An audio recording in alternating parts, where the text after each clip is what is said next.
E-bike na kahit magliyak, kahit malubog sa baha, kahit sakyan mo ng mabigat, buong buo pa rin dahil subok sa tibay. Laban na, panibagong araw, panibagong tuklas. Magandang balita dahil nandito na sa ating lalawigan ang #1 brand ng e-bike sa buong mundo. Sa 8 sunod-sunod na taon, #1 sila dahil nasa 15 milyon na ang kanilang naititinda. Paano ba naman kasi? Ang brand na ito ay mabibili sa mahigit 100 bansa. Yan ay walang iba kundi ang Yadea Electric Scooter and Electric Tricycle. At bilang nandito tayo sa Tricycle Capital of the Philippines, may pwesto na dito sa lungsod ng Cabanatuan ang Yadea. Kaya halina kayo mga kababayan, tapusin nyo ang bidyong ito at sabay-sabay tayong magkaroon ng ideya sa Yadea. Ang isang nakakabilib dito sa Yadea ay kahit daw ito ay maalubog na sa baha, ay kayang-kaya pa rin itong umandar. Kung sakaling madadamay sa sunog, ay hindi ito basta-basta matutupok. Mapu-full charge mo na ito sa loob ng 4 hanggang 6 na oras. Pero kahit hindi pa low-bat, pwedeng-pwede mo nang i-charge. Nasa 30 to 40 pesos lang ang gastos kada charge. Kaya hindi na nakakapagtaka kung bakit napakabili ng Yadea. Sinubukan nga ni Shanji itong Epoch nila na kahit uga-ugain ay hindi basta-basta masisira. Sinubukan naman namin itong kanilang M6 na hindi nga raw basta-basta matutupok pag niliyaban. Gayun din ang mga wirings nito, grabe, sobrang tibay. Maluwag din ang compartment kaya kahit marami kayong ilagay ay kakasya. At para sa inyong kaalaman, lahat ng unit na yan ay car grade paint. Durable din ang fairings kaya hindi basta-basta masisira. May 3 wheels din sila dito na mas kilala sa tawag na C16. At yung mga nasa upuan nila na yan, sobrang tibay. Hindi basta-basta nabubutas. Ito nga si Domeng at susubukan daw niya ang tinatawag na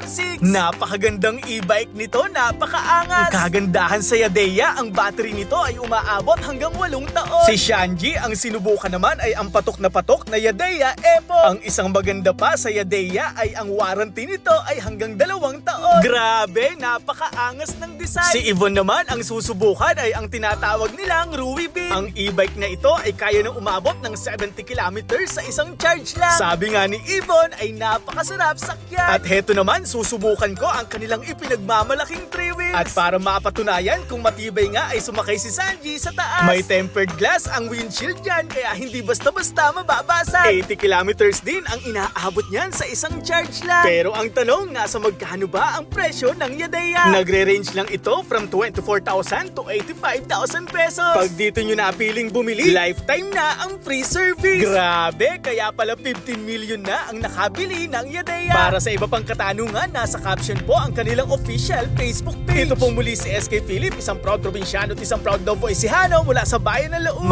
Maraming salamat sa pagsama. Hanggang sa muli, paalam, ingat, and God bless. Laban na!